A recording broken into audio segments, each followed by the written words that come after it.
नमस्कार, मैं हूं रसिका पांडे। धरोहर में स्वागत है आप सबका। आज की हमारी खास पेशकश है इबादत की दहलीज, एक ऐसा पाक सफाक जगह जिसके नाम सुनने से ही रूहानियत भरा सुकून मिलता है, जहां जाने से दिल और दिमाग को अलग सुकून पहुंचता है। यहाँ लोग केवल मन्नतें मांगने ही नहीं आते, बल्कि अल्लाह का एक बंदा जिसने अपनी जिंदगी उनके नाम कर दी, उन बुजुर्ग वली अल्लाह से मिलते हैं जो सभी के दुख दर्द और दिल की बातों को जानते हैं, लेकिन फिर भी लोग अपने हाले दिल उसे सुनाते हैं।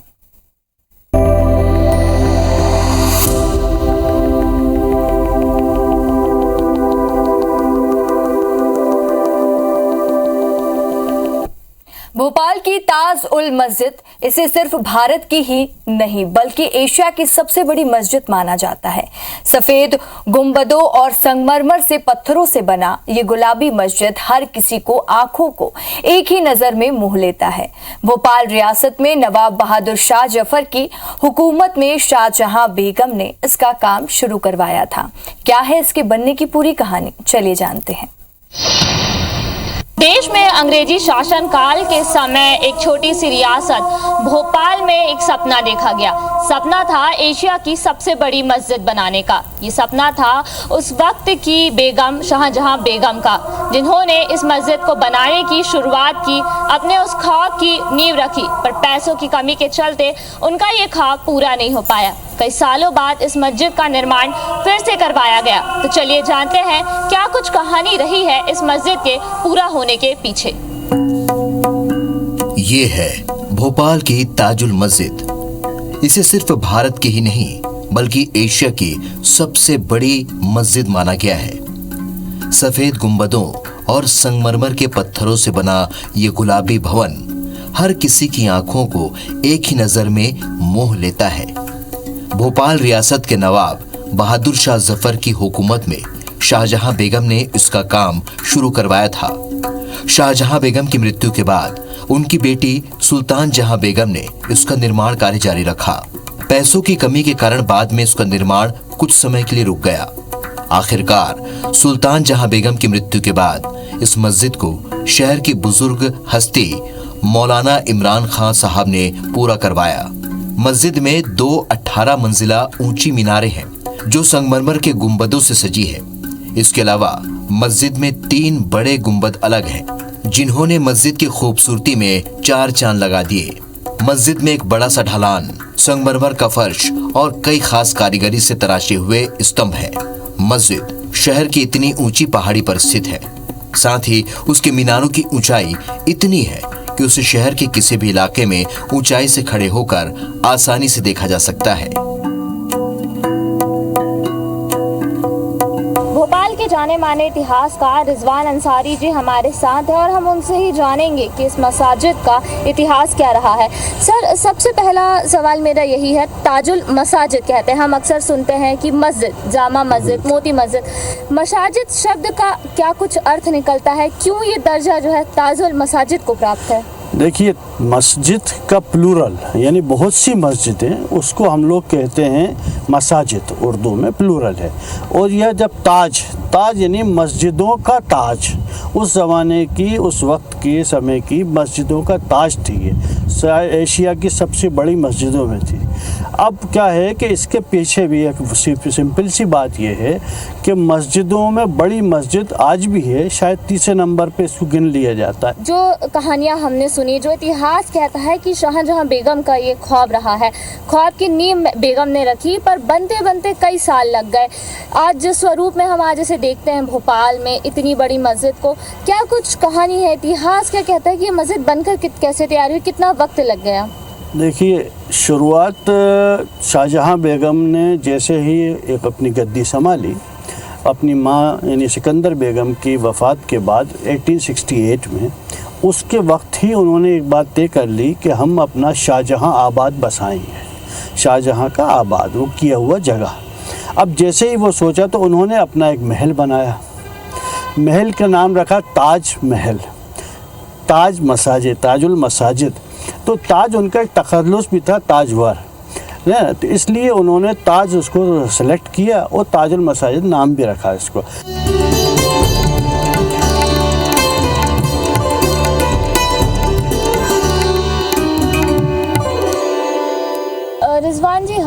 मस्जिद के इतिहास के बारे में जाना कि कितने साल इसको बनने में लग गए। एक देखा जाए तो एक लंबा अरसा 2 समय काल का गुजरा। अंग्रेजी शासनकाल में बेगमों की जब रियासत यहाँ थी, उसके बाद आज़ादी के बाद ये बनना शुरू हुई। वास्तुकला की अगर हम बात करें तो क्या कुछ खासियत दिखती है? देखिए, बुनियादी तौर पे जब ये शुरू हुआ 1868 में, हालांकि कुछ यहाँ पे असर उस टाइम ब्रिटिश असर भी था, मतलब था ही, लेकिन कला में भी असर आ चुका था। लेकिन ये मस्जिद का मामला जहाँ पे आता है तो उस ज़माने के ज़्यादातर मस्जिदें मुग़ल कालीन मिलती हैं, लेकिन चूँकि यहाँ के काम करने वाले जो मज़दूर थे, तबका था, वो तो ज़्यादातर राजस्थान के या भोपाल के जो गोंड्स वगैरह हुआ करते थे। तो मज़दूरों की कला वो हर चीज़ में शामिल हो जाती है इसके अंदर। राजस्थानी पत्थर कटिंग का अंदाज़ और साथ में यहाँ के गोंड वाले कटिंग, पत्थर की कटिंग, ये दोनों का मिश्रित अंदाज है। लेकिन इस मस्जिद के जब कंप्लीशन हो रहा था तो उस वक्त ये पत्थर का काम यहाँ तकरीबन ख़त्म हो चुका था। वो चूना, पुराना चूना था, अब नया बारीक लखोरी ईंटें वगैरह काम और बढ़ गया यहाँ, है ना। तो इस तरह से अगर देखा जाए तो मिश्रित तो होती है, लेकिन ये मस्जिद के अंदर बहुत कम मिश्रण हो पाता है।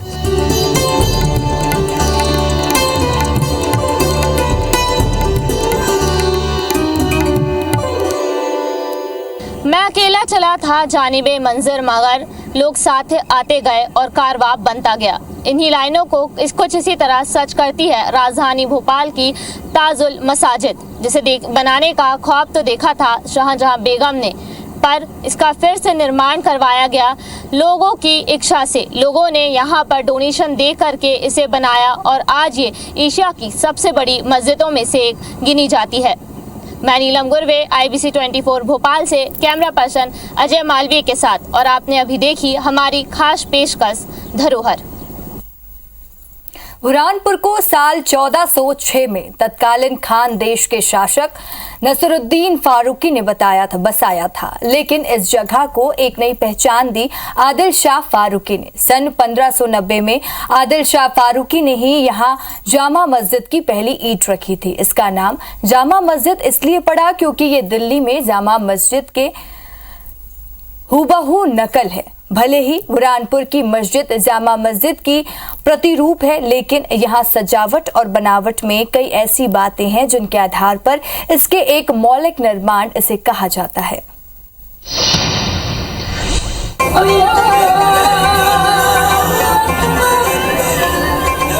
यह है बुरहानपुर की ऐतिहासिक जामा मस्जिद।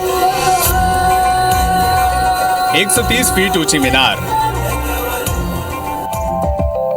70 विशाल स्तंभ और 15 कमानों के सहारे खड़ी है ये ऐतिहासिक मस्जिद। ये मस्जिद दिल्ली की जामा मस्जिद की प्रतिरूप है।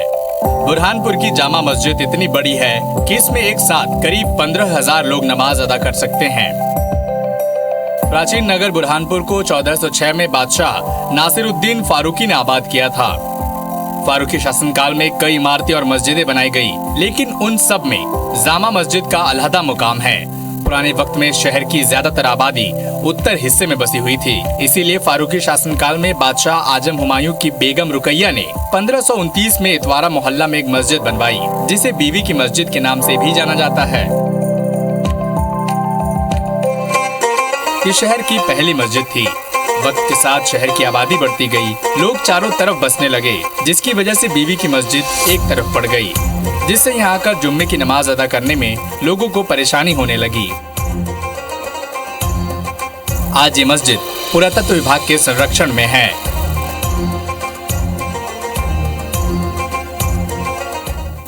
जामा मस्जिद हमारे बुरहानपुर का दिल, ये जो है वो मुबारक खां के बेटे आदिल शाह फारूकी सेकंड ने इस मस्जिद का निर्माण करवाया।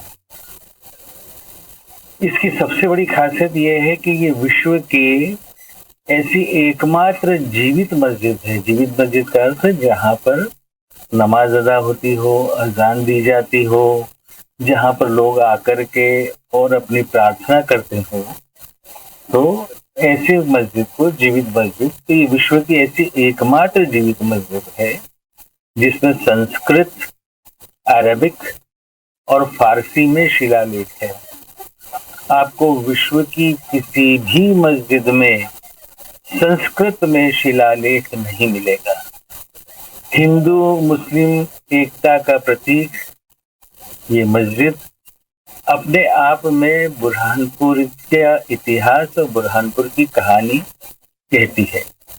शहर की बढ़ती आबादी को देखते हुए खानदेश के बादशाह आदिल शाह फारूकी ने शहर के बीचों बीच जामा मस्जिद बनाने का फरमान जारी किया।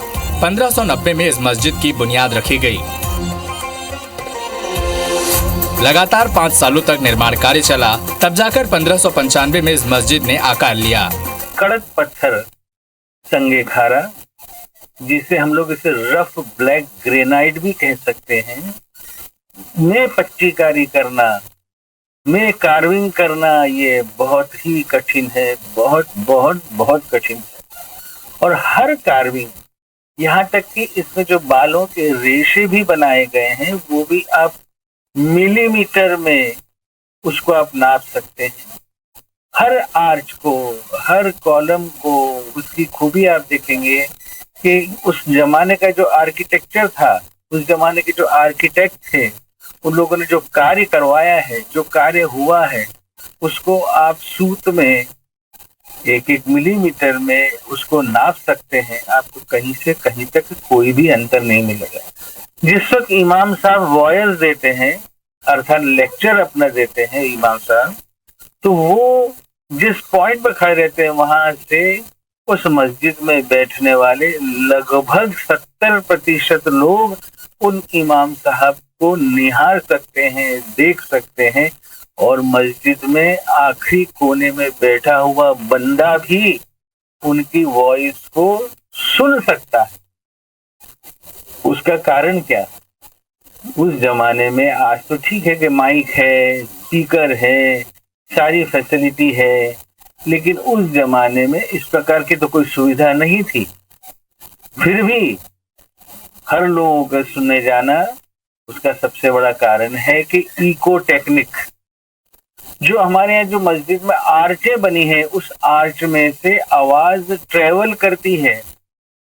जो सबसे आखिरी का बंदा है वो भी आराम से उनके द्वारा कहे गए वचनों को, आशीर्वचनों को, उनके दिए हुए तो जो नुस्खे हैं उनको सुन सकता है। मस्जिद की भीतर वाली दीवार 15 मेहराबें हैं। हर मेहराब पर शानदार नक्काशी की गई है। बीच वाले हिस्से की कमान पर इतनी बारीकी से नक्काशी की गई है, इसकी सुंदरता देखते ही बनती है। इस कमान के पास 3 सीढ़ियां बनी हुई हैं, जिस पर खड़े होकर कभी धार्मिक संबोधन दिया जाता है। जामा मस्जिद की निर्माण शैली बेमिसाल है। ये मस्जिद स्थापत्य का श्रेष्ठ उदाहरण है। जितनी भव्य मस्जिद है, उतना ही भव्य इसका इतिहास भी है। दिलीप नागौरी, IBC 24, बुरहानपुर। बिलासपुर में हजरत मदार शाह, हजरत भोले पीर शाह बाबा और साथ ही हजरत सैयद बाबा की मजार कौमी एकता को दर्शाती है। लोग यहाँ अपनी मन्नत मांगने के लिए आते हैं। कहते हैं बाबा उनकी मुराद जल्दी पूरी करते हैं।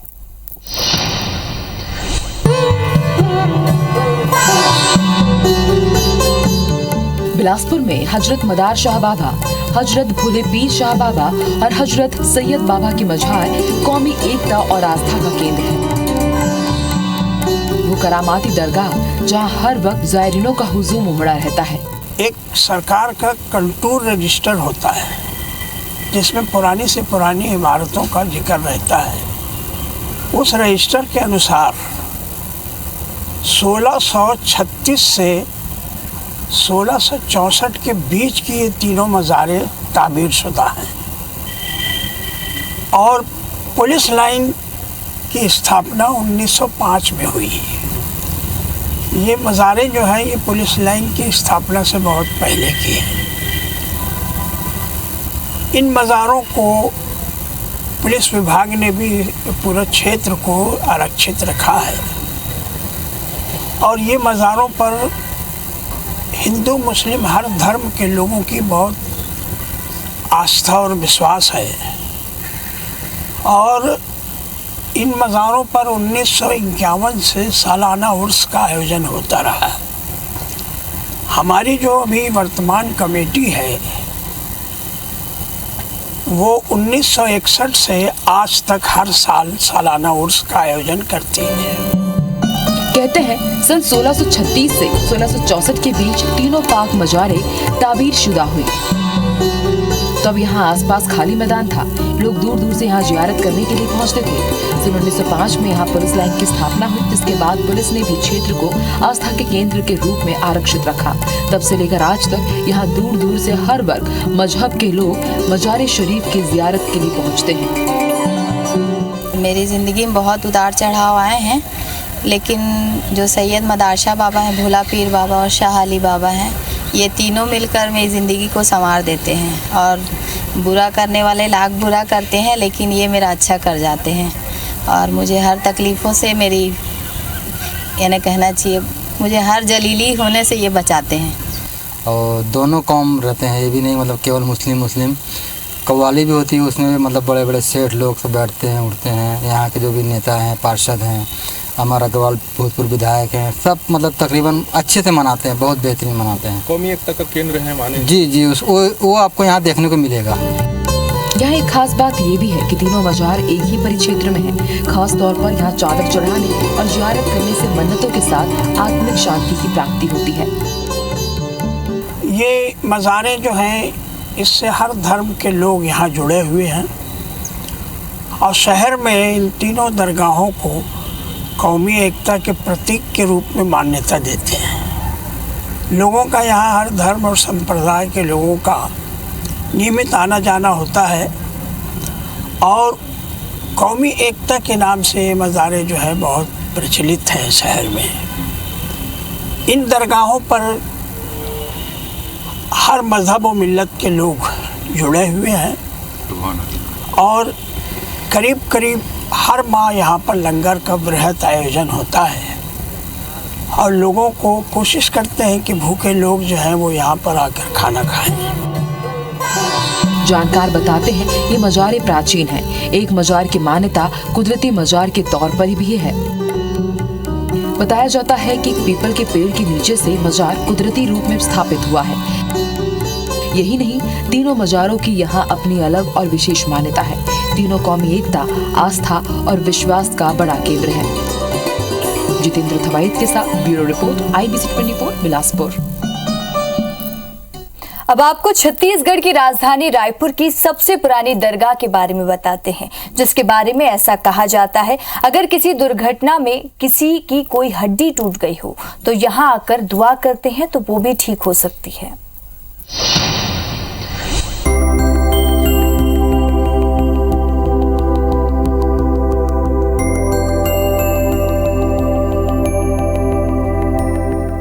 मजहर, दरगाह और अस्ताना एक ऐसा पाक सफ्फाक जगह है जिसके नाम सुनने से ही रूहानियत भरा सुकून मिलता है, जहां जाने से दिल और दिमाग को अलग सुकून पहुंचता है। छत्तीसगढ़ की राजधानी रायपुर के सबसे पुराने दरगाह हजरत सैयद बुरहान वली शाह, जिन्हें किले वाले बाबा भी कहा जाता है, बाबा की मजार लगभग 400 साल पुरानी है। ये सभी धर्म के लोगों के लिए आस्था का केंद्र है, जहां हर दिन सैकड़ों लोग आस्थाने पर हाजिरी लगाकर अपनी मन्नत मांगते हैं। कहा जाता है कि यहाँ जो भी मन्नतें मांगता है उसकी सारी मन्नतें पूरी होती है। यहाँ जाने से जैसे किले वाले बाबा में मतलब एक सांप का जोड़ा भी रहता है, और यहाँ जो बाबा है मतलब आशीर्वाद देते हैं। यहाँ आने से ये मतलब फ़ायदा है कि एक तो जो बुरी बला है, जादू टोना वगैरह, उसका मतलब उपचार हो जाता है यहाँ आने से। और दूसरा ये है कि बाबा जी मतलब जो श्रद्धा है लोगों का बताते हैं कि यहाँ आने से जो गरीब जैसे है वो बाबा के रहमो करम से मतलब अच्छे हो जाते हैं। लोग पाक साफ हो जाते हैं। यहाँ आने से जिसके ऊपर बला है वो बला भी जल जाते हैं। खास खादिम के मुताबिक सैयद बुरहान शाह वली रहमतुल्लाह अलैह 4 साल पहले गोंड राजाओं के जमाने में बुरहानपुर से अपने 3 और साथियों के साथ रायपुर पहुंचे थे। और इसी पुरानी बस्ती इलाके में गौंड राजाओं के किले में रहकर साधना इबादत किया करते थे। आप जो हज़रत हैं बुरहान शाह वली रहमतुल्लाह अलैह, किला इस नाम से इनका पड़ा कि जब गोंड राजा यहाँ थे, गोंड राजा आखिरी राजा था वो, तो उस वक्त के ये आए हुए थे रायपुर शहर, यानी रायपुर छत्तीसगढ़ में, यानी सबसे पहले आप ही यहाँ तशरीफ़ लाए और जिनकी दरगाह यहाँ पर कायम हुई, उस गोंड राजा ने ये पूरा जो आप देख रहे हैं यहाँ पर बागीचा, ये उन्हीं को वफ़ किया था, उनको वफ़ किया था हज़रत बुरहान शाह वली रहमतुल्लाह अलैह किले वाले बाबा को। और इनके जो खिदमत गुजार थे, जो खादिम थे, खिदमत करते थे, उन्होंने कोई ऐसे वक्त या कोई ऐसे मोड़ पे किसी ने भी इसको मतलब दूसरे को दे दिया, दूसरे को दे दिया। अब ये रह गई इतने, जितना हद है, जितनी मज़ारात हैं, उतने पे ही ये कायम हो गया, इतने भी काफ़ी सही। इस दरगाह की खासियत ये है कि किसी घटना या दुर्घटना में शरीर की हड्डी टूट जाने पर यहाँ मन्नत मांगने के बाद पूरी तरह से ठीक हुए हैं। इस दरगाह को लेकर सर्वधर्म के लोगों की आस्था इतनी है कि इस दरगाह पर हर दिन आम जनों के लिए आम लंगर का इंतजाम किया जाता है, जिससे शहर के सर्वधर्म के लोग बढ़ चढ़कर हिस्सा लेते हैं। जैसा कि हड्डियों के, जैसा हड्डी टूट जाना पैर के, हाथ के, कमर के, तो उसकी ख़ास खुसूसी ये दुआ यहाँ मांगते हैं और ये दुआ इनको इनकी फैज़याबी मिलती है और जिसका वो पाया और रोटी लाके फातिहा दिला के लोगों को तकसीम करते हैं। दूसरी बात ये है कि यहाँ आए दिन आम लंगर होता है जिसमें हर मजहब के लोग यहाँ पर लंगर लेते हैं, नोश फरमाते हैं यहाँ पर। आज भी लोग उनके आस्थाने पर जाकर जो भी कुछ मांगते हैं उनको वो सब कुछ मिलता है, कोई भी खाली हाथ नहीं लौटता। सर्वे भवन्तु सुखिनाम सर्वे संतु निरामया, कुछ इसी तरीके का आशीर्वाद सर्वधर्म के लोग इसी दरगाह से लेके जाते हैं। कैमरामैन नज़ीर खान के साथ तहसीन जैदी, IBC 24 रायपुर। मुस्लिम समुदाय का पवित्र त्योहार ईद आने वाला है। ऐसे में हर कोई त्योहार के जश्न में डूबने को तैयार है। ईद के दिन नए नए कपड़े पहनकर लोग अल्लाह की इबादत करने के लिए नजदीकी मस्जिदों में पहुंचेंगे। नमाज अदा करने के बाद लोग एक दूसरे को गले लगाकर खुशी से त्योहार मनाएंगे। इसी कड़ी में आपको बताते हैं दुनिया भर में मशहूर उन खूबसूरत मस्जिदों के बारे में जहां लाखों लोग एक साथ बैठकर नमाज अदा कर सकते हैं।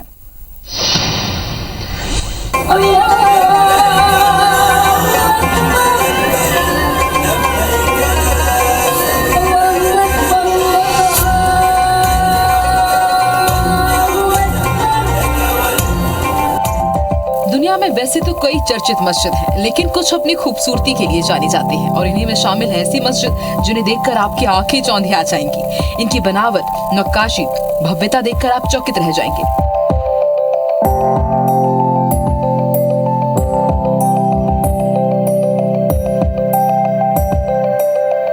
मक्का की अल हराम मस्जिद इस सिलसिले में सबसे पहले नंबर पर आती है। इस्लाम के सबसे पवित्र स्थान काबा में स्थित ये मस्जिद आकार में विश्व की सबसे बड़ी मस्जिदों में शुमार की जाती है।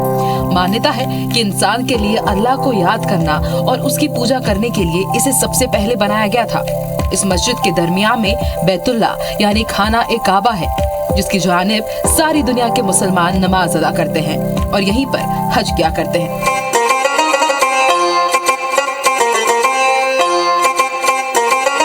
सऊदी अरब की ग्रैंड मस्जिद काफी बड़ी है।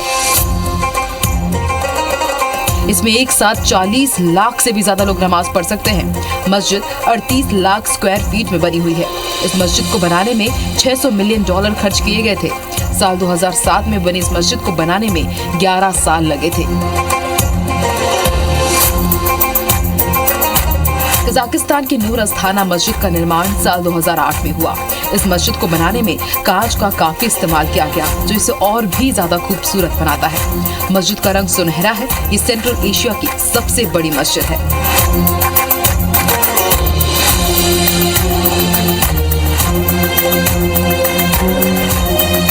सुल्तान सलाहुद्दीन अब्दुल अजीज शाह मस्जिद मलेशिया की ये मस्जिद काबिल तारीफ है और इसकी काफी तारीफ भी होती है। इस मस्जिद को देखने के लिए लोग दूर दूर से यहाँ पहुँचते हैं। ये इतनी खूबसूरत है कि देखने में मन नहीं भरेगा। इस पर मिरर वर्क भी किया गया है, जो इसे और भी खास बना देता है।